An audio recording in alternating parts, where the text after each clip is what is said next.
Welcome to In Focus with Eden Lane.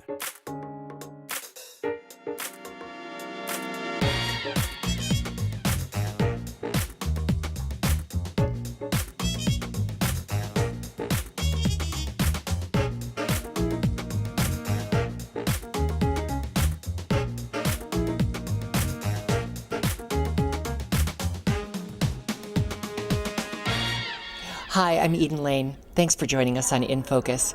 This week we have a special look at a brand new venture in the Aurora Cultural Arts District. It's their first theater festival.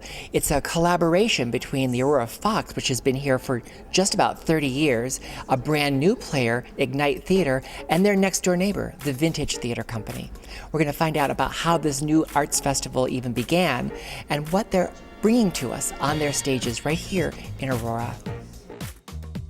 We begin learning about this new collaborative effort in Aurora at the Vintage Theater from Executive Artistic Director of Ignite Theater, Keith Rabin Jr., and the Aurora Fox Executive Producer, Charles Packard.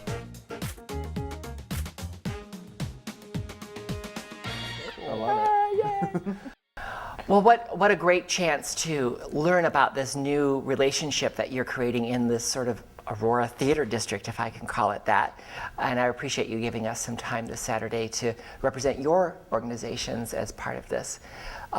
Whose idea was it to really, I mean, you've been neighbors for a couple of seasons now, but whose idea was it to make this much more formal the way you're doing this summer?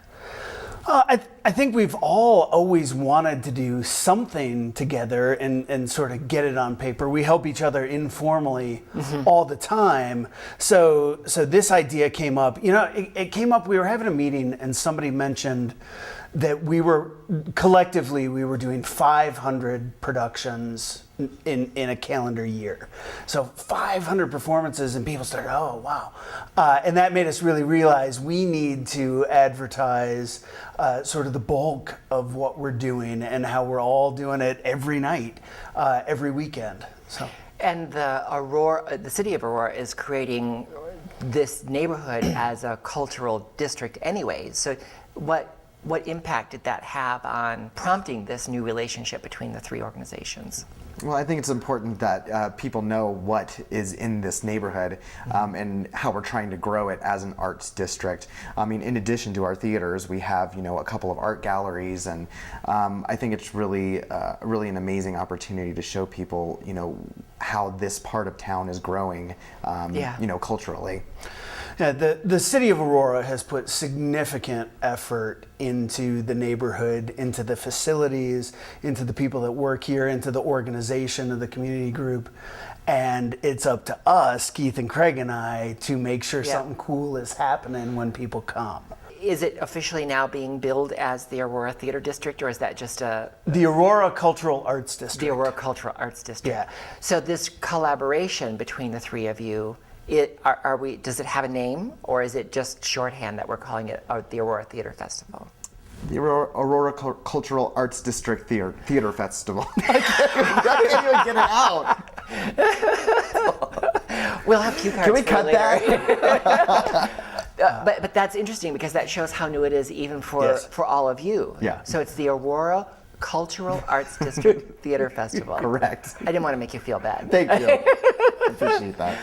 Well, what does that really mean? I mean, clearly we know that the three of you have always been working together since you've been in the same neighborhood, and you kind of have your home shared at the Aurora Fox space, which is funded by the city. Yes. But you are an independent organization that makes your home there. What's different about this festival? Well, none of our shows are ever really competitive with each other. It's all about having lots of stuff going on and making the neighborhood a destination. So 3 hit shows all happening in the same weekend. Absolutely, we should advertise them together. Are they all opening on the same weekend? SPAMALOT and 35 millimeter is. I'm not sure if Grey Gardens is opening at the same time.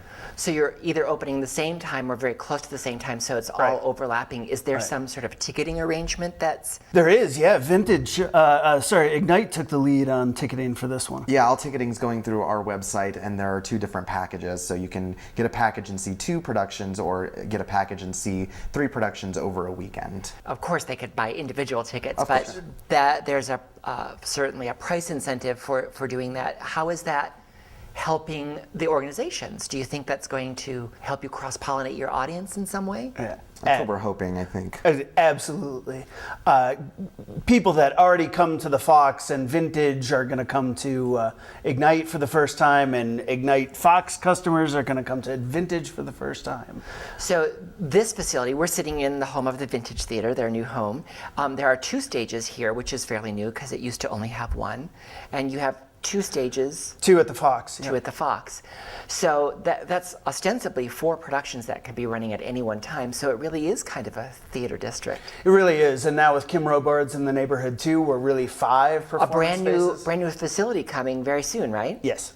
Each theater has its own sort of identity. You seem to complement each other pretty easily without having set that out as part of your intention. And it's just sort of happening organically. So tell me what you see as these different branding or different missions that sort of complement one another and overlap. Well, the Fox has been around. This is our 30th season. So our brand has actually sort of shifted as the needs of the community have shifted. Really. But when it comes to your actual productions, because you do let lots of other organizations use your space. Right. But when it's your productions, what's that sort of branding or identity? Right, primarily American plays, American playwrights, and I'm really particularly interested in shows that show unique American subcultures. So ideally, it's a story or a culture that you know something about, and you leave knowing a lot more about that. For this theater festival, your play is a musical, big, splashy, full-on Broadway musical, SPAMALOT. Yes. So SPAMALOT is the big finish for our 29th season. Certainly big, huge production values, over the top. The Broadway, our director and choreographers from the Broadway cast, that's Piper Arpan, it should be just big, silly fun. Yeah, and if I read correctly, she had permission from those original creators to sort of use some of the work that she had been exposed to on Broadway for this production. That's correct. The choreography is Did you notice I was looking for a delicate way to say that? The choreography is so iconic and so sort of specifically written into the show and the style of the show. With someone from the Broadway cast, you certainly can't forget what you learned and performed hundreds of times, and we do have permission to tap into her memory. Tap into that memory. That's great. Ignite Theater. Tell me if I'm right in this. You do some familiar Broadway musicals, but they typically have some sort of younger bent to them. But you really have, especially this season, specialized in that undiscovered kind of musical production. Right. We always try to bring something new and fresh to anything that we put on the stage, because we do cater to a younger theater audience. The music is always kind of more in line with today's top hits. Even if it's an older show like a Sondheim show. Right. When we did Sweeney Todd, we kind of modernized it a little bit and put it into a more It was your modern Halloween time. show. It was. So this year we did start with 2 really rare, really new works, See What I Want to See and 35 millimeter, which we're in rehearsal now. 35 millimeter is going to be part of this theater festival. Correct. Since hardly anyone has seen this in this area, how did you discover it and what is it about? I discovered it, we did a fundraiser last year in 2012 for Spring Awakening, and a couple of the kids did a number from the show called Sarah Berry. You did that as like a cabaret kind of fundraiser. Correct, at Hamburger Mary's. And I heard this song and I fell in love with it and kind of got wind of it through Spotify, which is where I kind of get all my ideas from, and just started listening to some of the other tracks on the cast recording and fell in love with it, found out what it was about. And what is it about? it is a musical that was composed by Ryan Scott Oliver, and it's based on a series of 35 millimeter photographs. So he would take a picture, he would look at it and find out what it meant to him, and he would write a song based on that one photograph. It's not exactly linear storytelling. Correct. Well, that really feeds very nicely into the idea that there's a wide variety of offerings in this. The vintage offering is their revival of one of their largest successes, Grey Gardens, and that's going to be here in this space. What is that like for you as artists, as leaders of your arts organizations, to have this diversity right here in this little neighborhood to help keep you building your audience and feeding off of one another's work that way? You know, Aurora is an incredibly diverse community, and particularly this neighborhood exactly right around us.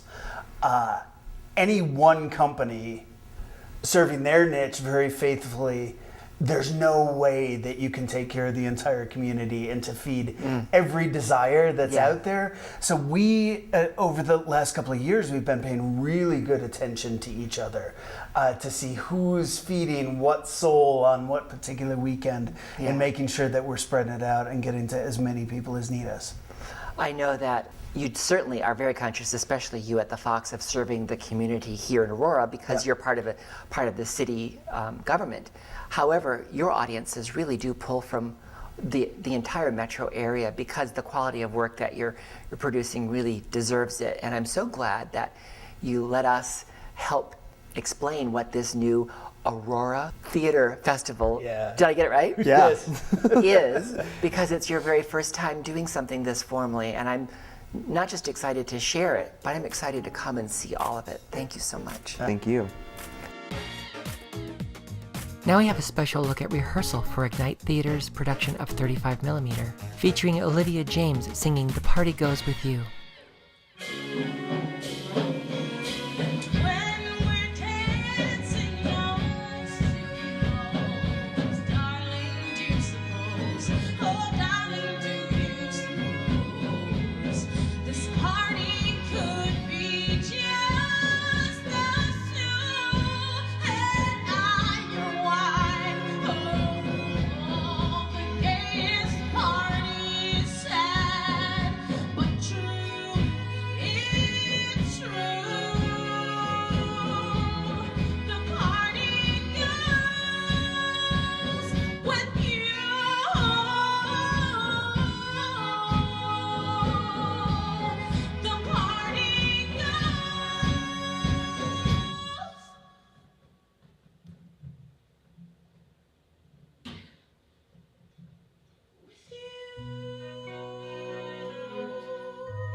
Now we'll learn about the revival of Grey Gardens at the Vintage Theater from original cast members Deborah Persoff and Megan Vandehey. This is going to be part of a brand new collaboration here in this new arts district, the Aurora Cultural District. This is the first vintage theater production that's part of this new theater festival here in Aurora. That's kind of a big vote of confidence in this production, carrying forward the reputation that you had in the previous production. What does that feel like to have that kind of platform to tell the story all over again in a new way? Oh, I love telling this story. I think the characters, they're so flawed, but it's within their flaws that they're so beautiful. So to get to tell it again, I think is just an honor, and to be, as I said, on stage with Deb again is an honor. Oh, no, mine. But in terms of the Aurora Cultural District and the arts district that's emerging, I think I'm tremendously excited as an actor to have a brand new arts district. We live in a state and in a city that should have numerous arts districts. We can house them, and we should. And so I'm thrilled. I'm thrilled that it's like a blank slate out here in Aurora, and I think that that's really exciting. Although the Fox has been here for so many years, Right. And but I think for Vintage and for Ignite to join in and to do some of the challenging experimental work that they're doing it's so exciting. It's the kind of theater that should be done. Absolutely.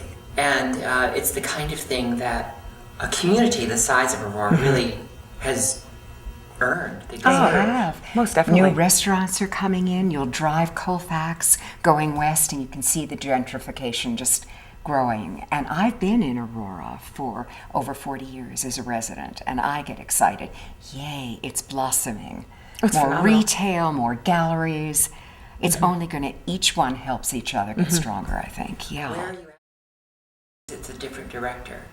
Not that there was anything That's wrong right. with the direction Right. the first time. What was your reaction to the idea that you'd have a different director? I think it's especially fair to the other actors who didn't take the That's journey right. with us beforehand. That's right. Because I think that it's no expectations of them in terms of what happened previously. So I think it was tremendously smart on Craig's part to turn it over to Sherry Probably David. not easy. No, I don't Because I think know how so. close he felt to He this was, but piece. since he had stepped in as one of the characters last time, That's right. I'd almost forgotten. and he gave this to our director the last time as an assistant director, Sherry Wright. She was Sherry Davis then, and she has that knowledge, but now it's hers without perhaps restraint, and she can look at it with a new eye. And her own husband is in it Oh, wow. as Megan's daddy. Where are you at in the process of remounting it now? We've just started runs at that point. We are getting set pieces day by day. And so I think we're Are we just, seeing some of the same set from before, or is it all new? I believe it's all going to be All new. new. Yeah, All except for the new. piano. The piano is still going to be there. Yeah, but, the same piano. Yeah, but I think other than that, it's all new, which is challenging. I think that at times has been the Certainly. biggest challenge for Deb and I as we embark on this. It's you need to separate yourself from the past, not completely in terms of what you did, but you need to separate from the production that you had and embrace the new production. And I'm really excited for you to see Rebecca Myers, who's playing She's who's playing young Edie. youngest Edie, yeah. Lovely and fresh. They look like sisters. The same profile, the same beautiful quality hair. So I'm really excited Equally for her to pretty. be introduced to you because I think that you'll enjoy her. I do too. Here's a brief highlight from Grey Gardens at Vintage Theater. Here, a bowl of peaches and cream, daughters and Brooklyn, a permanent team. Dion Monty, Dagwood and his blondie, 2 peas in a pod, Come on, dance, Edith. I saw you. How can you resist? Oh, I can't help it. It's the music, and I will have to speak to Aren't we all, kid? Aren't we all? In my art of notion, nature gets the notion to send a gift from God.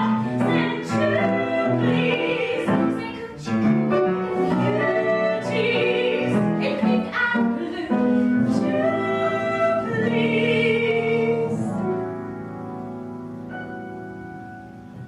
2 peas in a pod. 2 peas in a pod. 2 peas in a pod.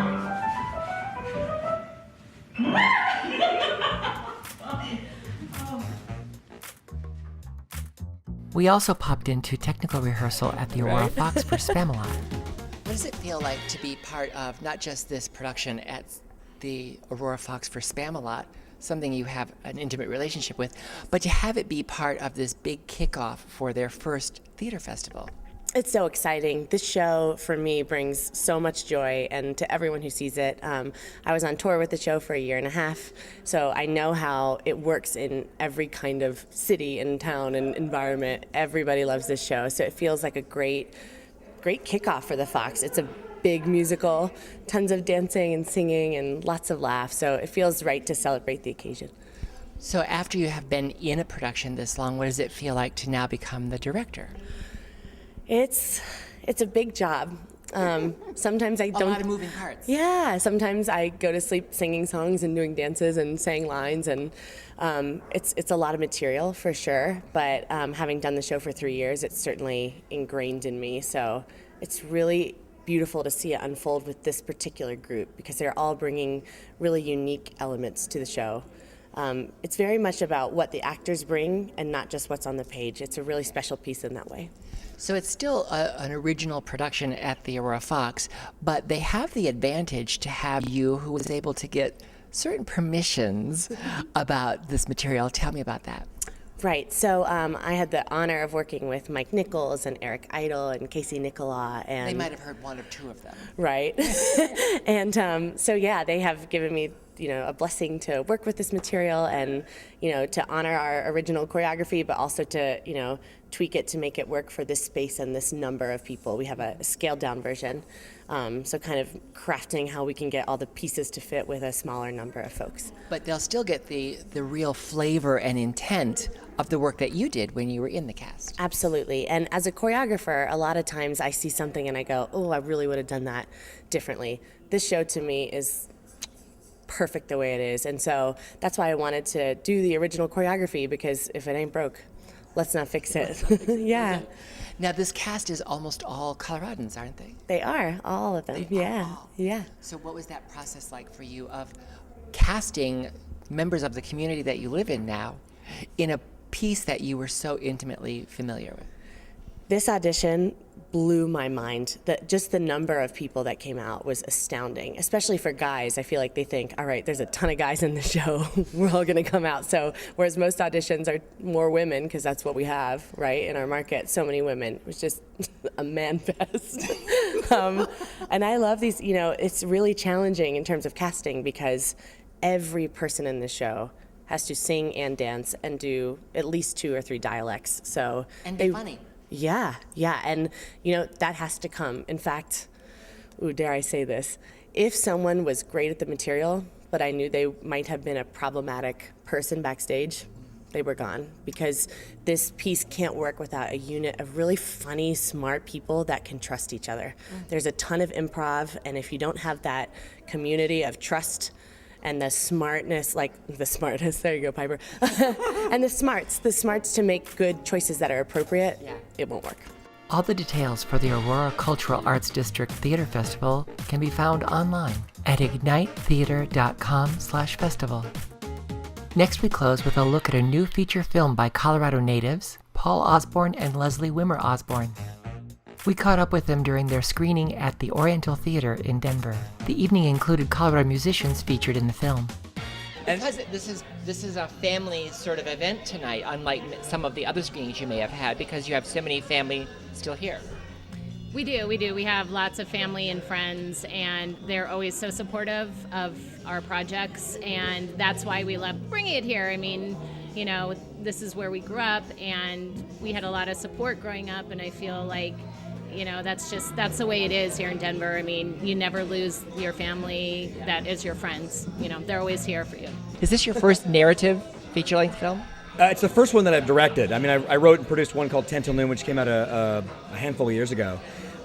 This has been what's great about this particular event here at the Oriental Theater is back when I was making Super 8 films in Denver, it was a guy named Buck Perigo who helped me out a lot. He was my actor and one of my go-to guys. He's a local musician. And he came out on his own dime out to LA and worked on the movie when we shot it for free. Then he asked if he could be the music supervisor. I said yes, and so he brought out a bunch of local bands from Denver. Colorado bands. Yes, Colorado bands to contribute music to the film. It's a drama. It's not a big musical movie, but anytime you hear a song in the background, with one exception, it's all local Denver bands. And the big track during the end credits and also in our marketing materials and our trailer is Midnight by Michael Morrow, who's also local. So Buck put all that together, and then he put together this event. So we have a music pre-show with this guy that I've known and made movies with here in Arvada back when I was 15 years old, putting together a big musical pre-show before our movie. It's a really a big coming home kind of thing. And now the broadcast premiere of the music video filmed during the screening at the Oriental Theater in Denver. Sing me a song of redemption, sing a little prayer for me. Oh, I've lived a life full of misgivings, somebody come and rescue me, yeah.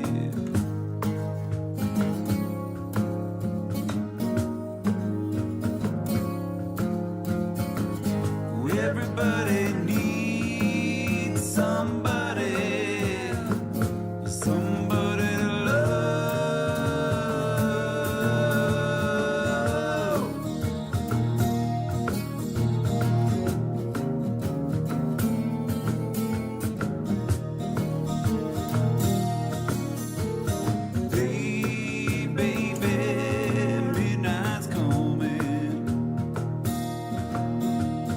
Just me and the mean old moon gonna howl tonight. Baby, midnight's coming for you. Just me and the mean old moon's gonna howl tonight.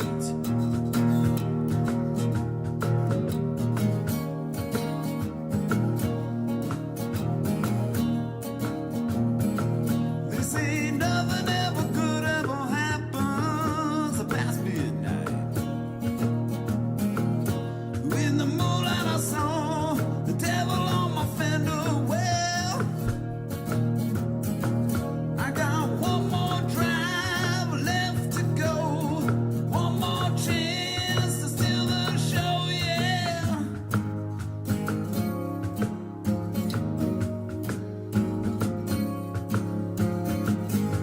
Everybody needs somebody to love.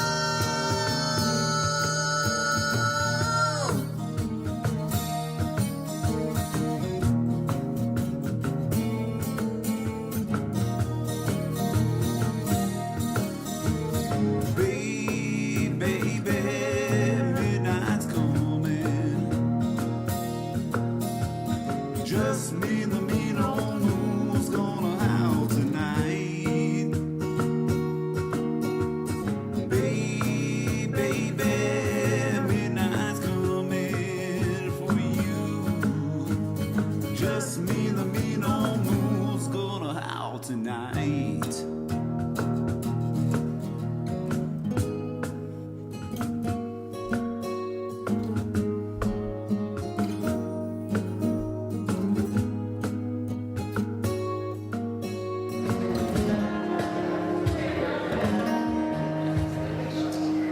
Enjoy the movie.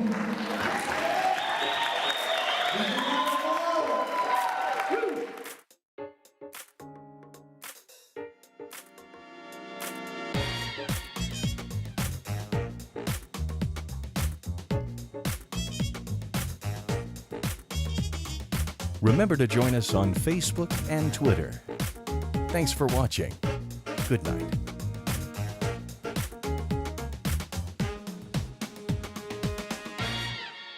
Snugglebug.